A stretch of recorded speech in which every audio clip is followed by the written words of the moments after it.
Phone की घंटी बजी। चूल्हे की आंच कम करके मैं किचन से बाहर निकली और टेलीफोन स्टैंड की तरफ बढ़ी। लेकिन ये देखकर मेरी जान जल कर रह गई कि फोन के इतने करीब बैठे हुए नासिर अखबार के मुताले में मसरूफ थे। अगर चाहते तो हाथ बढ़ाकर रिसीवर उठा सकते थे, मगर मैं जानती थी कि वो फ्रिज के करीब खड़े होकर पानी मांगने वालों में से हैं। मैंने झंझलाकर रिसीवर उठाया तो दूसरी तरफ से एक नामानूस सी आवाज़ सुनकर मेरी जान और जल गई। और पहला ख्याल यही आया कि यकीनन कोई रॉन्ग नंबर वक्त बर्बाद करेगा। मोहतरमा, किससे बात करनी है आपको? मैंने बेजारी से कहा। तुमसे राबिया, मैं जाहिदा बोल रही हूँ। और मेरी बेजारी भाप की तरह तहलील हो गई। जाहिदा? दिमाग में अचानक शनासाई की एक लहर सी उठी। मैट्रिक हम दोनों ने साथ ही किया था, फिर एक ही कॉलेज में दाखिला लिया, लेकिन फर्स्ट ईयर का इम्तिहान देकर वो न जाने कहाँ गायब हो गई थी। सेकेंड ईयर में उसने दाखिला ही नहीं लिया और उससे फिर कभी मुलाकात भी ना हो सकी, जो पता चल सकता कि उस पर क्या बीती। यूं भी वो अपनी ज़ात में सिमटी रहने वाली लड़की थी और क्लास में सिवाय मेरे किसी और से उसकी दोस्ती नहीं थी। मुझसे दोस्ती में भी ज़्यादा हाथ मेरी तवज्जो और दिलचस्पी का था। मुझे वो उदास और खूबसूरत आंखों वाली लड़की बेइंतहा अच्छी लगती थी। ना किसी के मामले में खुद दखल देती, ना ही किसी को अपने मामले में मदाखलत की इजाज़त देती। उसने गहरी दोस्ती के बावजूद कभी अपने घर का एड्रेस मुझे नहीं दिया था। यही वजह थी कि उसकी गुमशुदगी कुछ अरसे तक तो कांटे की तरह मेरे दिल में खटकती रही, लेकिन फिर कुछ अरसे के बाद मैं उसे भूल भाल गई। और नई दोस्तों ने तो जाहिदा की दोस्ती को एक भूला बिसरा ख्वाब बना दिया था। ग्रेजुएशन के बाद मेरी शादी हो गई और अब मेरी शादी को भी 4 साल हो चुके थे। और इतने सालों बाद अचानक ही जाहिदा को मेरी याद कहाँ से आ गई। अरे जाहिदा, तुम जिंदा हो? मैं अपनी आदत के मुताबिक पुरजोश लहजे में जैसे चीख पड़ी, इस बात की परवाह किए बगैर कि नासिर मेरे मियाँ को मेरा फ़ोन पर तेज़ आवाज़ में बातें करना सख्त नापसंद था और यकीनन वो उस वक्त मुझे कहर आलूद निगाहों से घूर रहे होंगे। अरे नहीं, मैं तो कब की मर चुकी हूँ। रिसीवर में से उसकी खूबसूरत आवाज़ सुनाई दी। वो बहुत कम हंसती थी, मगर जब कभी हंसती तो उसकी हंसी की आवाज़ बेइंतहा खूबसूरत लगती, यूं जैसे कहीं करीबी घंटियाँ बज उठी हों। मैं अक्सर ही उसकी हंसी की तारीफ़ किया करती थी, मगर वो मेरी तारीफ़ से ज़रा भी मुतासिर हुए बगैर उसे मेरे झूठ में लिपटी मोहब्बत का नाम देती। कसम से जाहिदा, मैं तो तुम्हारे बारे में जानने के लिए बेहद बेचैन रही, मगर तुमने बगैर कोई अलविदाई मुलाकात किए कॉलेज छोड़ दिया, और किसी से नहीं तो कम से कम मुझसे तो मुलाकात कर दी।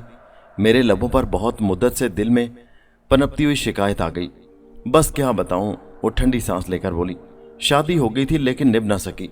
तलाक लेकर अम्मा के पास आकर बैठ गई और तब से अपनी माँ के साथ ही रहती हूँ। मुझे उसकी कहानी सुनकर दिली रंज हुआ। बदनसीब शख्स होगा जिसे जाहिदा जैसी खूबसूरत और खूबसीरत लड़की मिली और उसने कदर न की। साथ ही इस बात की खुशी भी हुई कि जाहिदा ने मुझे पहली बार कुछ बताया तो सही, वरना स्कूल कॉलेज में उसने हमेशा अपने घर या घर वालों के जिक्र को टाल दिया या फिर खामोशी इख्तियार कर लेती थी। मुझे तो ये भी नहीं पता था कि उसके बहन या भाई कितने हैं और क्या करते हैं। और तुम्हारे वालिद? मैंने उससे कुरेदा। वालिद की तो मुझे शक्ल भी याद नहीं राबिया। वो बहुत ही मध्यम आवाज़ में बोल रही थी। उनका इंतकाल तो मेरे इब्तदाई बचपन में ही हो गया था। अम्मा ने ही मुझे मेहनत मजदूरी करके पढ़ाया लिखाया और फिर मेरे एहतजाज के बावजूद मुझे एमए भी नहीं करने दिया और नवाज के साथ मेरी शादी कर दी। मुझे तो उस वक्त ज़िंदगी बरतने और रिश्ते निभाने का सलीका भी नहीं था। नवाज मुझसे 20-25 साल बड़ा था, फिर भी मैं निभा जाती अगर वो बदज़र्फ ना होता। जाहिदा की आवाज़ जैसे आंसुओं के समंदर में डूब गई। उसने शायद सिसकी भी ली। मुझे अफसोस होने लगा कि मैंने क्यों इस तलख मौजू को छेड़ दिया। अच्छा, पुरानी बातों को छोड़ो, ये बताओ कि अब कैसी हो? मैंने कदरे खुशदिली से कहा ताकि गुफ्तगू का बोझलपन कम हो। अब ठीक ही हूँ और तुमसे बात कर रही हूँ। और हाँ, किया भी क्या जा सकता है, वो अजीब से लहजे में बोली। अम्मा ठीक है?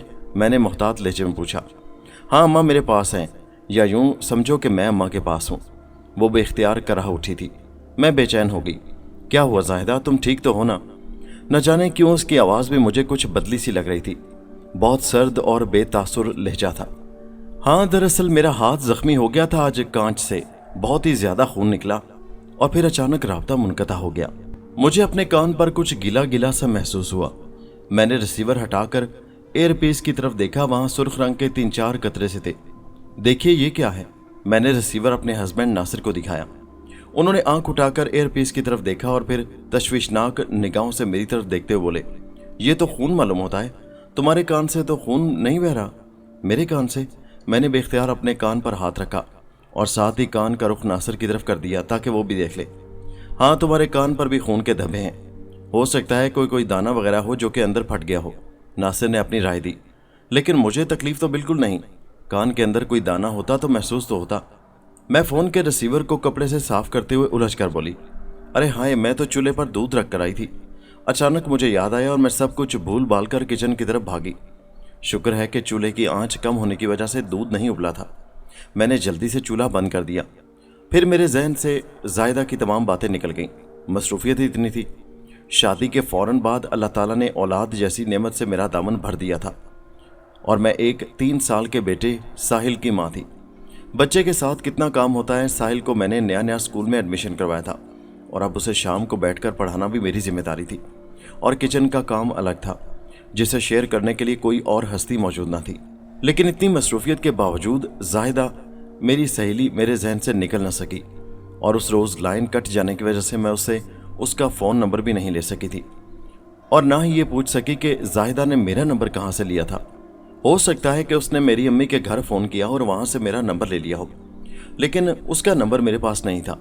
अब मैं उससे कैसे रब्ता करूँगी, ये सोच कर मैं कई दिन तक उलझती रही और इस दौरान में एक बार फिर जाहिदा का फ़ोन आ गया। इस बार भी उसकी आवाज़ बहुत मध्यम थी और कुछ बैठी हुई भी लग रही थी। हाँ जाहिदा, उसने तारुफ करवाया तो मैं खुश होकर बोली, यार तुमने अपना फ़ोन नंबर भी नहीं दिया और तुम्हारा एड्रेस भी मुझे नहीं पता। मैं तुमसे मिलने आ जाती, बहुत दिल चाह रहा है तुमसे मिलने को। मुझसे मिलने की तमन्ना ना ही करो तो अच्छा है, वो कुछ अजीब से अंदाज में बोली।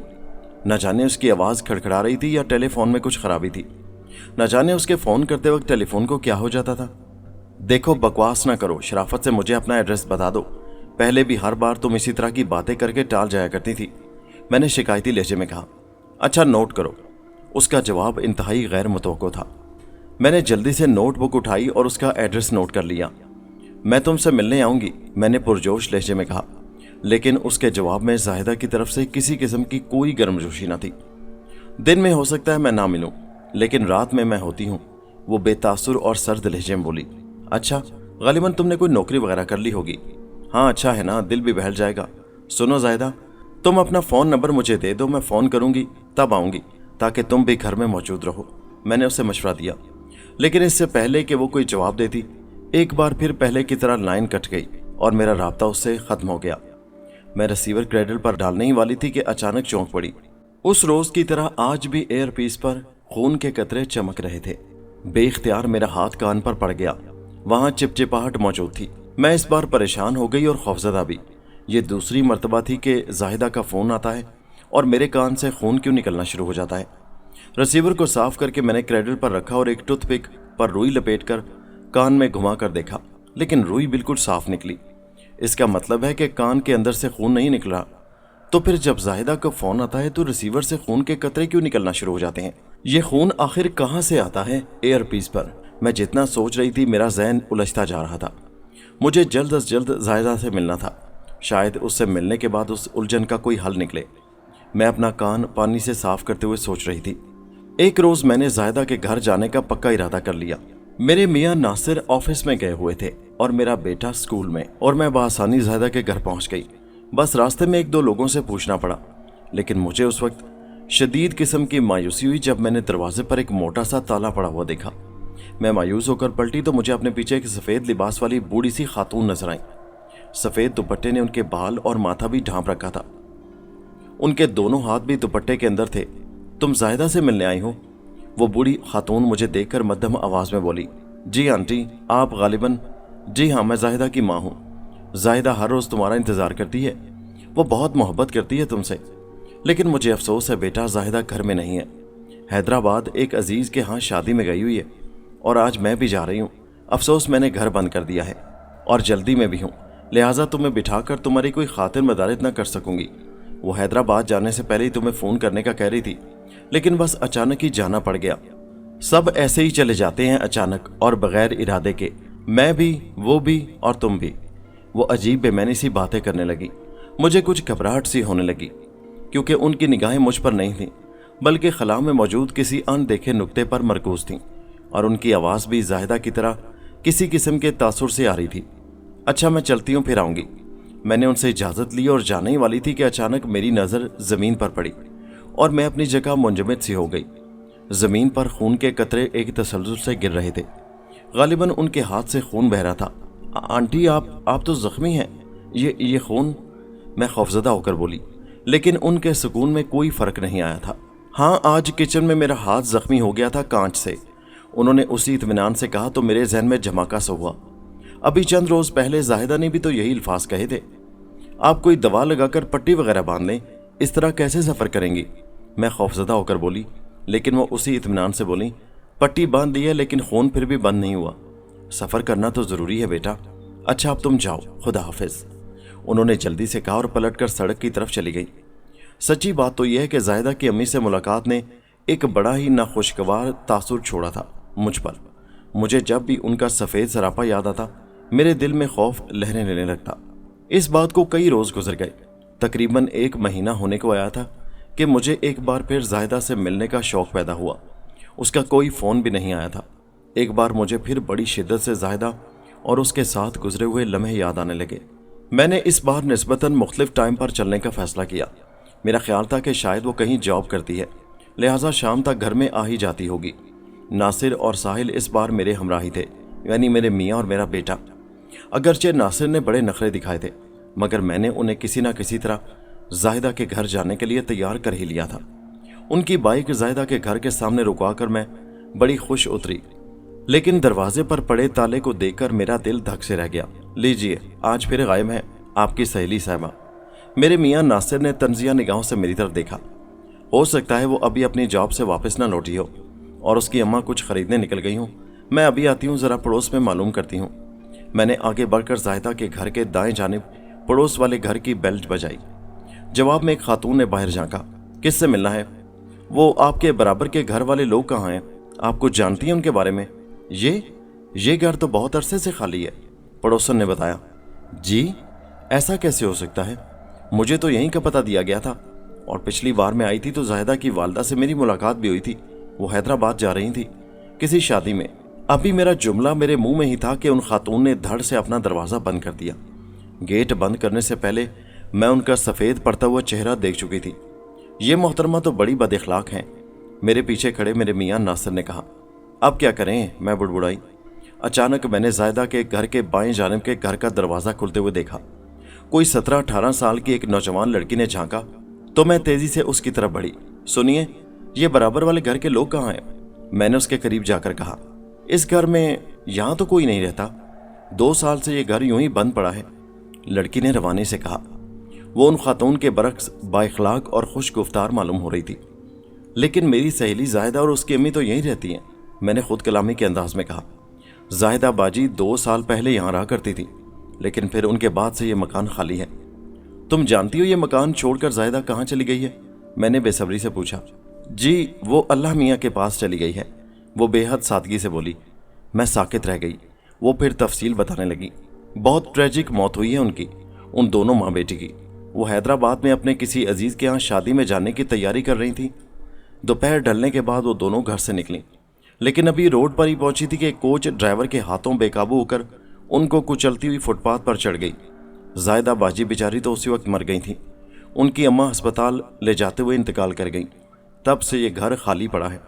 लोग कहते हैं कि उन दोनों माँ बेटी की रूहें यहाँ चकराती फिरती हैं, लेकिन मुझे यकीन नहीं आता।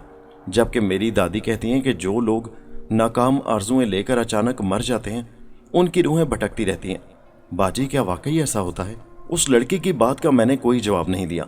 मुझे लग रहा था कि मैं गिर रही हूँ, और जब मैं नीचे गिर रही थी तो 2 मजबूत हाथों ने मुझे संभाल लिया। ये हाथ मेरे मियाँ नासिर के थे। अगर उस रोज़ मैं अपने मियाँ नासिर को साथ ना ले जाती तो न जाने मेरे साथ क्या होता। अब भी कभी फ़ोन की बेल बजती है तो मैं थर थर कांपने लगती हूँ।